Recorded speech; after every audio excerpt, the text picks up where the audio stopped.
Welcome to Mill History Talk, the podcast where we explore the past to better understand the profession of arms today. We dive into the campaigns, conflicts, issues, and commanders that have shaped military thinking across centuries, and why it all still matters.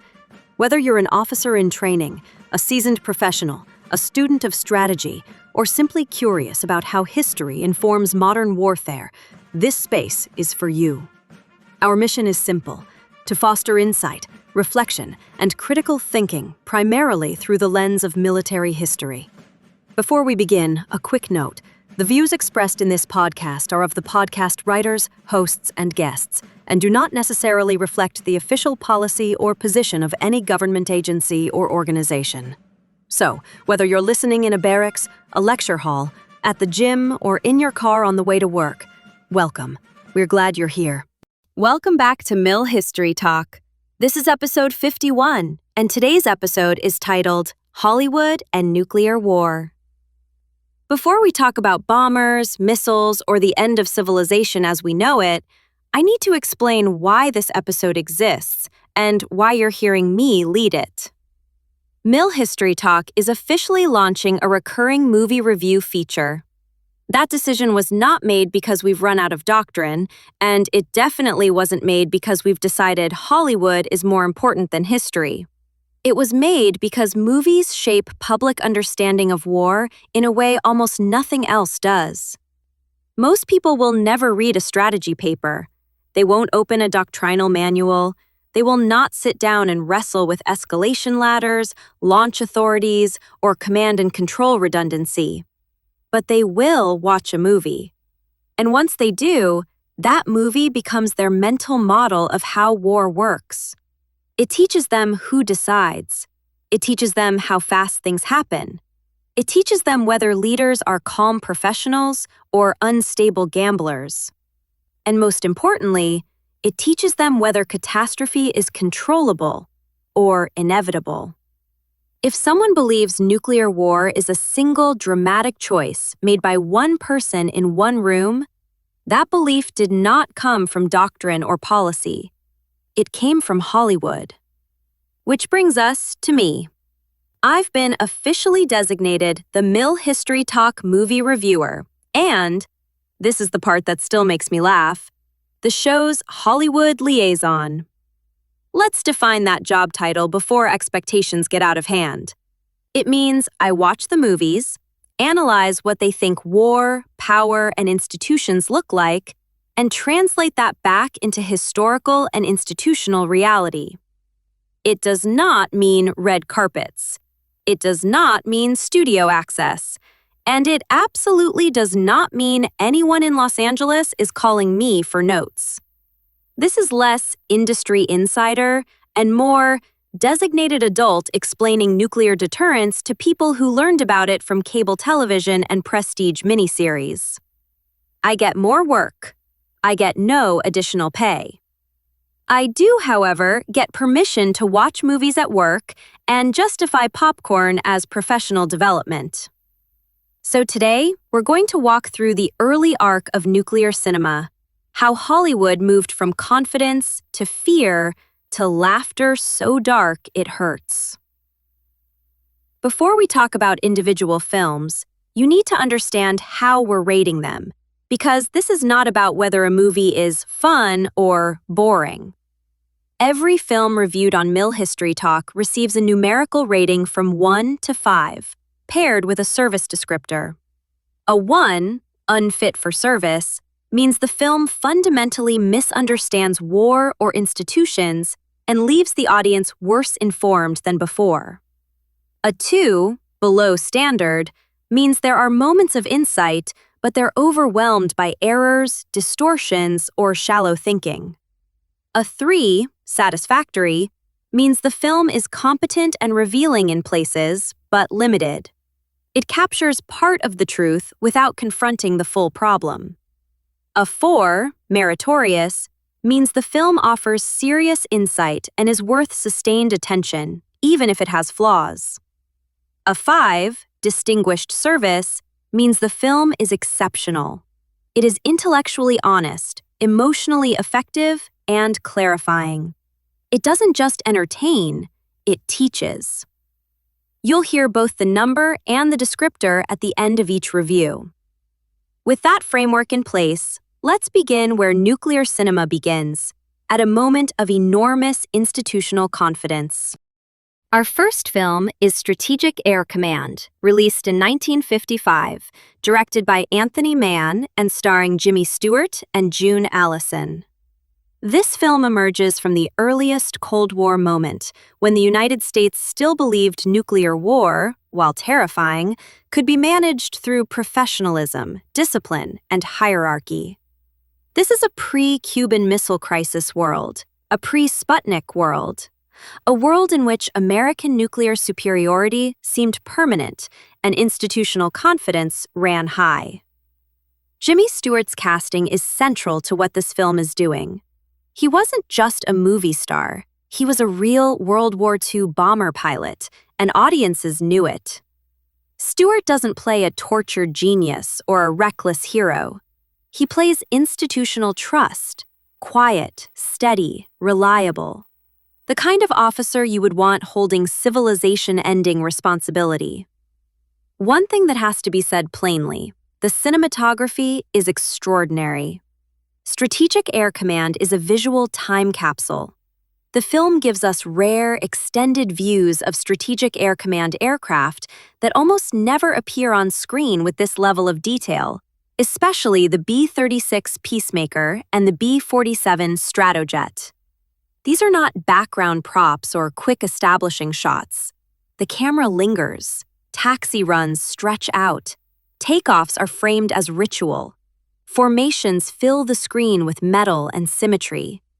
The aircraft are treated almost reverently, as if they themselves embody order, control, and national purpose. That visual language matters because it reinforces the film's central argument. Nuclear deterrence is an engineering and organizational achievement. This is not chaos. This is not panic.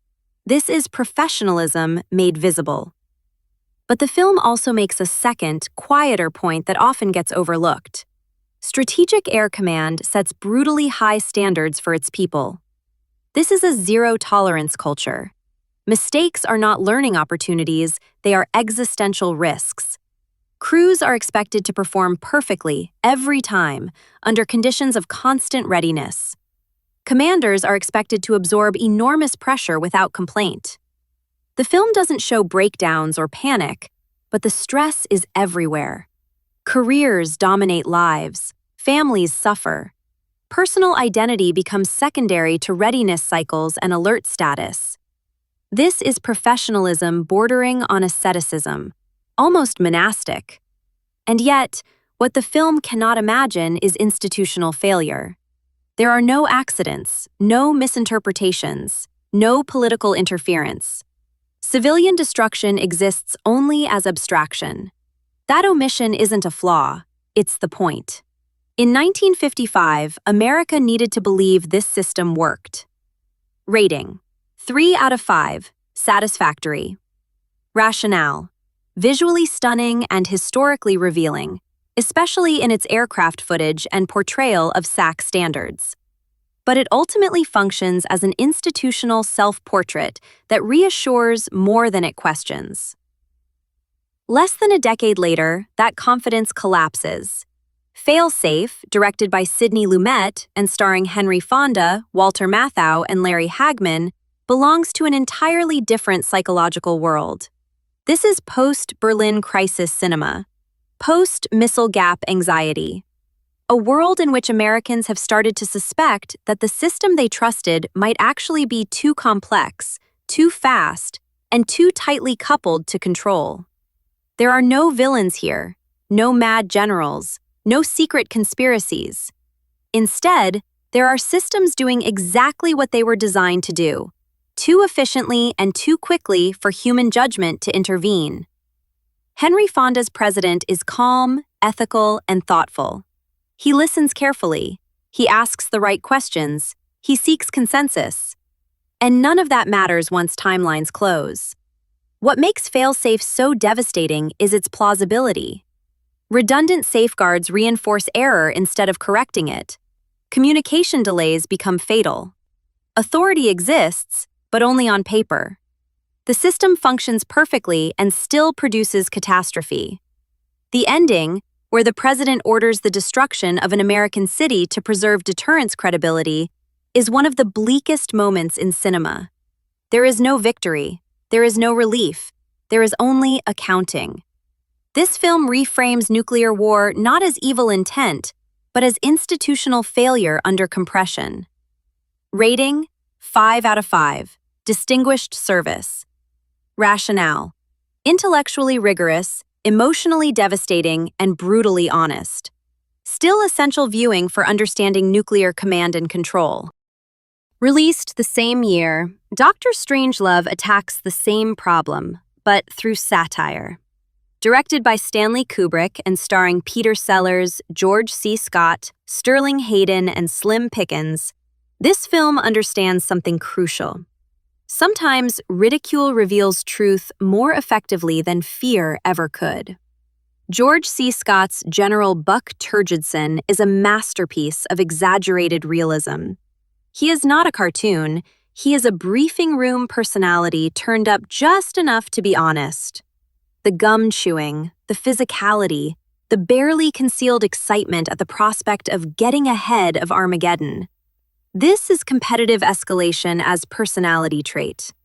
And then there is Slim Pickens as Major T.J. King Kong, the B-52 command pilot. The image of Kong riding the bomb down like a rodeo bull is funny, uncomfortably funny, because it collapses masculinity, ritual, duty, and apocalypse into one unforgettable moment. Mission accomplishment becomes spectacle. The Doomsday Machine isn't absurd because it exists. It's absurd because it makes perfect sense within deterrence logic. The world ends not because no one cared, but because everyone followed the rules exactly. Rating: 5 out of 5. Distinguished service rationale. Savage, hilarious, and intellectually ruthless. Possibly the most honest nuclear film ever made. The Day After, released in 1983 and directed by Nicholas Meyer. It is difficult to overstate how different this movie was from everything that came before it. The Day After was not made for theaters. It was made for television. That was deliberate. This movie was designed to be watched in living rooms, by families, not filtered through the emotional distance of a theater or the abstraction of satire. And when it aired, it stunned the country. Unlike earlier films, The Day After spends very little time on leaders, command bunkers, or escalation logic. It gives you just enough context to understand that a NATO Warsaw Pact crisis has spiraled out of control, and then it moves away from the decision-makers entirely. The camera goes to Lawrence, Kansas. Ordinary people, ordinary routines, ordinary assumptions about tomorrow. And then the weapons fall. What follows is not spectacle. It is endurance, burns, radiation sickness, hospitals overwhelmed and then useless, food systems collapsing, civil order dissolving, people dying slowly, painfully, and without meaning. This film refuses to offer comfort. There are no heroes, there is no recovery montage, there is no "we rebuild" speech. The genius and the cruelty of The Day After is that it denies the audience narrative closure. Nuclear war is not an event, it is a condition.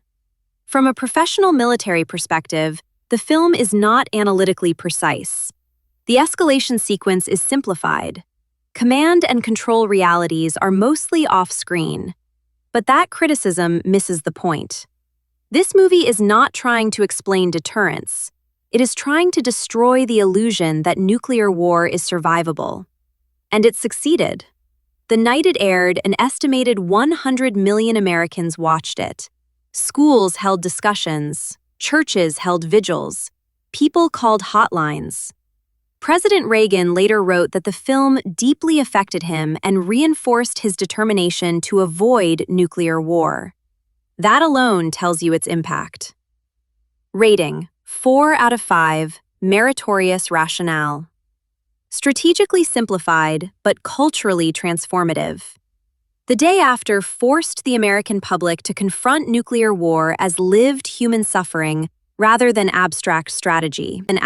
If the day after shows us what nuclear war does to society, By Dawn's Early Light shows us how easily it might happen. Released in 1990 and directed by Jack Shoulder, the film stars Powers Booth, Rebecca De Mornay, and James Earl Jones. It arrives at the very end of the Cold War, when nuclear arsenals are still massive, but confidence in control is at its lowest. This is, in many ways, fail-safe, rewritten for the missile age. There are no bombers slowly crossing the Arctic. There is no time for reflection. Everything happens at machine speed. Early warning systems signal an incoming Soviet strike. Retaliatory forces are launched, and only then does doubt begin to creep in. What makes By Dawn's Early Light so unsettling is its obsession with procedure. This is a film about checklists, authentication codes, confirmation loops, pre-delegated authority. Everyone is professional. Everyone is disciplined. No one is panicking. And that's the problem. The film understands something crucial about late Cold War nuclear reality. Once systems are in motion, human judgment has very little room to operate. Authority exists, but it is fragmented. Reversal is theoretically possible, but practically unlikely. James Earl Jones's president is calm, burdened, and painfully aware of how narrow his options are. Powers Booth's bomber pilot embodies the operational reality. Once you're airborne with valid orders, doubt becomes irrelevant.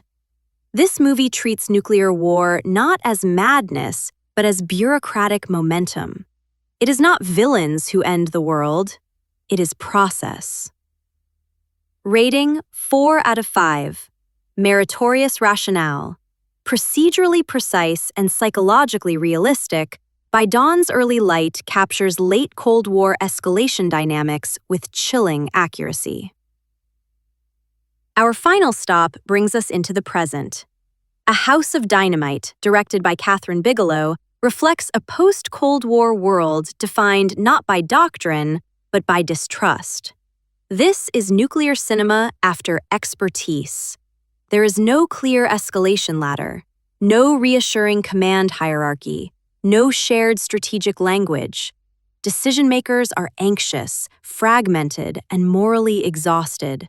Nuclear weapons exist as distant, opaque forces managed by systems no one fully understands and institutions no one fully trusts.